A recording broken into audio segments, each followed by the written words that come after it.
Don't forget to give the thumbs up if you like the video and to subscribe if you enjoyed the channel. Hi folks, Dave with DBS Tech Talk, and today I want to just discuss two polls that I posted about a week or so ago on the community page of my YouTube channel, and then give my thoughts on them. And if you are expecting me to name drop, bash, rant, to love and do all that kind of stuff with particular reviewers, not on this video. This is going to be just my thoughts and opinions, and just honesty and knowledge, what is available, which pretty small. Anyways,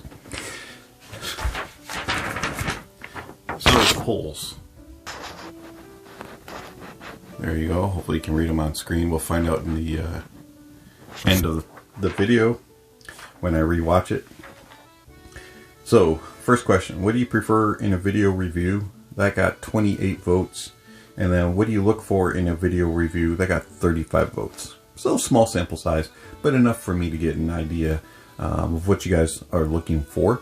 And then we'll just review your guys' answers, and then I'm going to give my thoughts as to how it applies to DBS Tech Talk. So, what do you prefer in a video review? Reviewer's face and product are visible. They're talking to you. 25% say that that's what they're looking for and prefer in a video review. Next up is hands and product are shown. They're talking to the invisible person. 14% say that you prefer that style of video review. Mixture of the product, face and hands, a little bit of everything. 61% say that is how you prefer a video review. And then product only, no hands or face. The invisible person is talking. 0%. Thank you. That would have really been a concern of mine if there was a percentage there. Next, what do you look for in a video review? Flashy, colorful, edited pictures and video. Meh reviewer skills. 3%.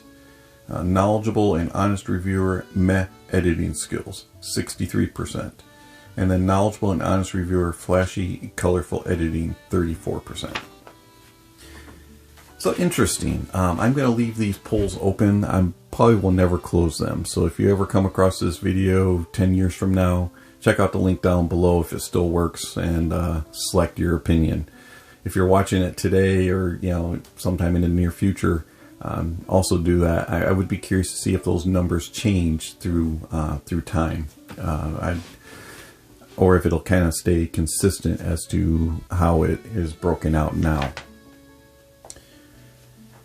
So when I started DBS Tech Talk, I had done a lot of viewing of reviewers and audio gear and things like that, and I saw a lot of ones that I really enjoyed the presentation, and some I didn't enjoy the presentation styles, and I kind of was thinking, which, if I ever did a video, what style I would take. And then also I really started to listen to what was being said versus what was being shown. And that was the one thing that really stuck out to me was, is the reviewer knowledgeable and honest, and can I actually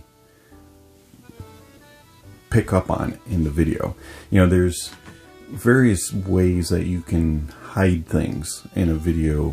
For example, if you're kind of just rambling and stuttering and stammering and struggling to explain something, chuck up some pictures and maybe do some editing, typo things on the screen, and people will more look at the visual, and what's being said will kind of go in the background. At least for me, I tend to get more distracted when there's things on the screen.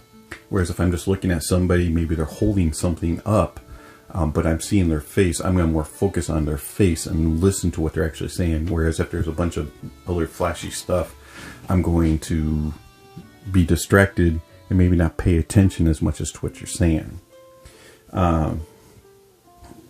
So So I find that when I was starting the channel, I knew I wanted to show my face. And it's not because I'm the most spectacular, handsome model in the universe, even though my wife would say so. At least I hope she would say so. But anyways, I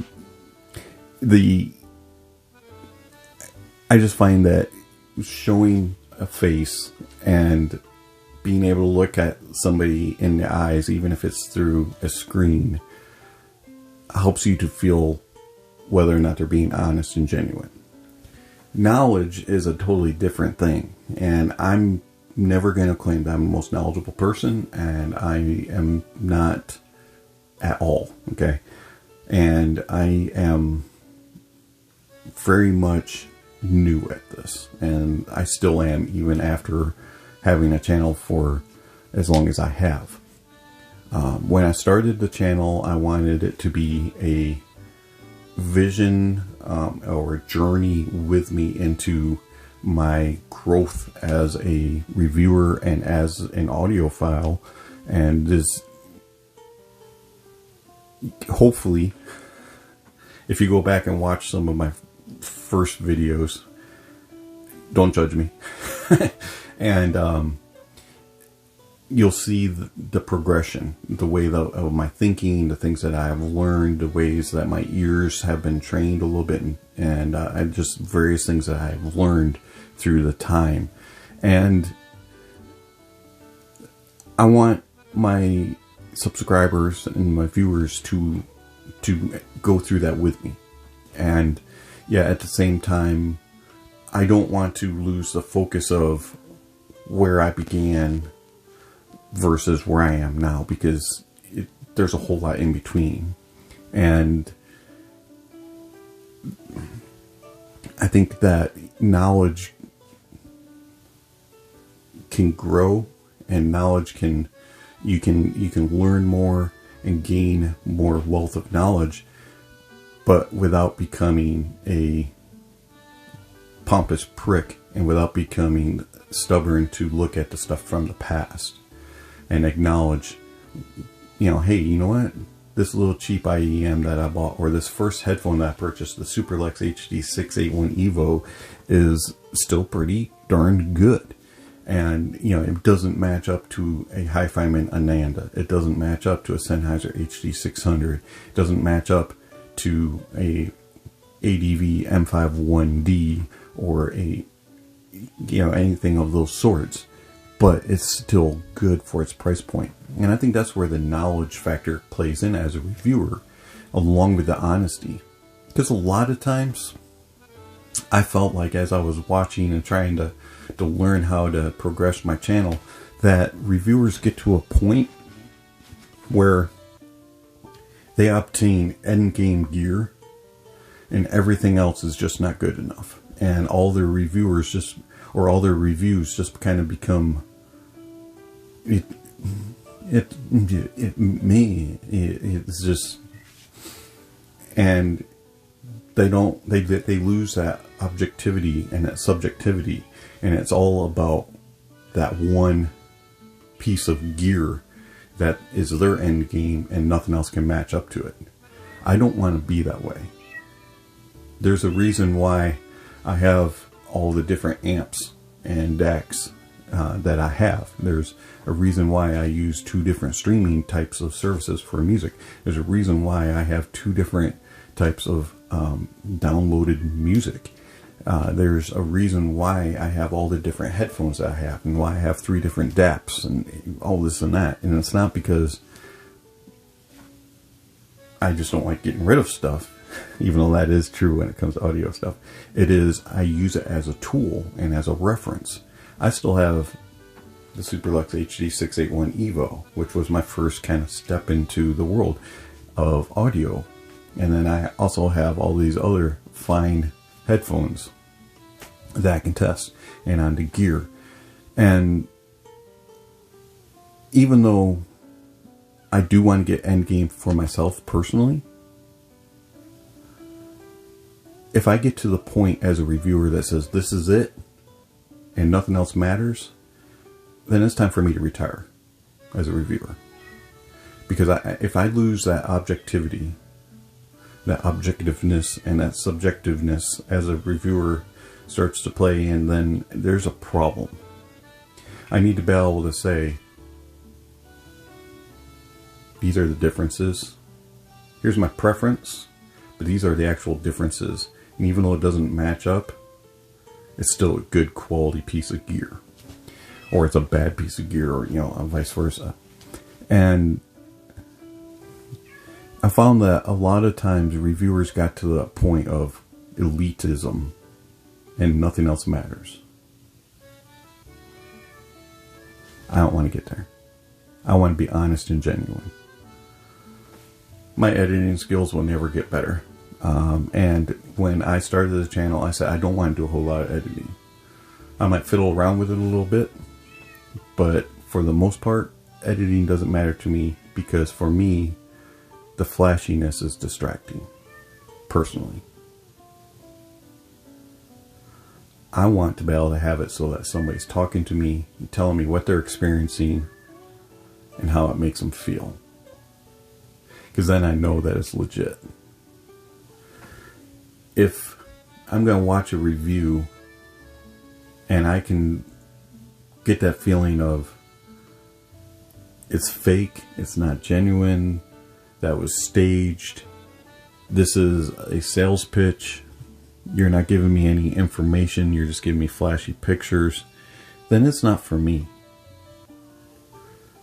I want to know what the reviewer actually cares about and is listening for. It doesn't have to be super technical and all kinds of specs, but they do need to use proper terminology in the right way, and they need to understand what they're hearing and what they're saying. Because a lot of times you can hear it, you just can't spit it out and make it sound proper. And sure, I have all kinds of bumblings and fumblings in my videos, and I leave those in because I want you to know that I'm a real person. I'm genuine. The way I am on camera is the way I am in person. And I don't know if I can say that about all the reviewers out there. But do rest assured, with all this being said about the polls, and I really appreciate everybody that participated, and I hope to see a whole lot more participation. But rest assured, DBS Tech Talk will never change. It's always going to be honest and genuine, kind of knowledgeable. But you will know how I feel about something, and you will know what I'm thinking about something, and you will know whether or not it's good or not, in my opinion. Everybody hears things different. Everybody has a different preference. You may not agree with me on everything. You may not hear it the same way I do. But remember, we all have different gear also. Not every single person has the exact same setup. Now, some might. But I believe in synergy. I believe in synergy between a headphone, a DAC, and an amp. And I also believe in synergy between a reviewer and a viewer. I think that there comes a point where you can find a reviewer that you can trust. And you know, if he likes that and he hears it that way, I will hear it that way. Hopefully, I'm yours. But I also understand if I'm not. And if I can get a 50-50 chance, that would be awesome. I'd take 1 out of 2 every time. Those are good odds as a reviewer, that you would like something that I recommend, or that I enjoyed, or that I hated. Yeah. But I'm not saying you have to agree with me 100%, but it's awesome if you do. But at the same time, the other aspect of it is, by me being honest and knowledgeable-ish and genuine, I'm respecting you.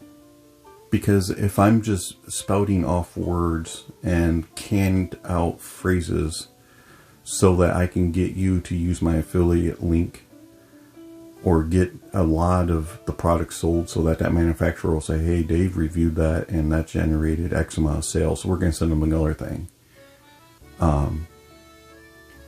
then I'm not respecting you. I respect you by giving my honest opinion, my honest review. And so I ask one thing. If I respect you, you respect me. Whether or not you agree with me or you disagree with me, debates are cool. Debates are nice. I enjoy hearing other people's opinions, and I respect it. But there's absolutely no reason to be rude and crude. I'm not rude and crude in my reviews. I'm not rude and crude in person. So, I'm honest, I'm respectful, knowledgeable-ish, and genuine. That's what I look for in a reviewer. How about you? It's been Dave with DBS Tech Talk. Thank you for watching, and I'll catch you in the next video. If you enjoyed this video, give it a thumbs up. If not, give it a thumbs down. And don't forget to hit the subscribe button that's floating around on the screen and the notification bell. That way you'll know when the next video is uploaded. Check out the links down below for the polls that were listed in the review or in this video. And also playlists for Deezer and Tidal are in there. Also links for PayPal, Patreon, and emails, all kinds of other things. Thanks.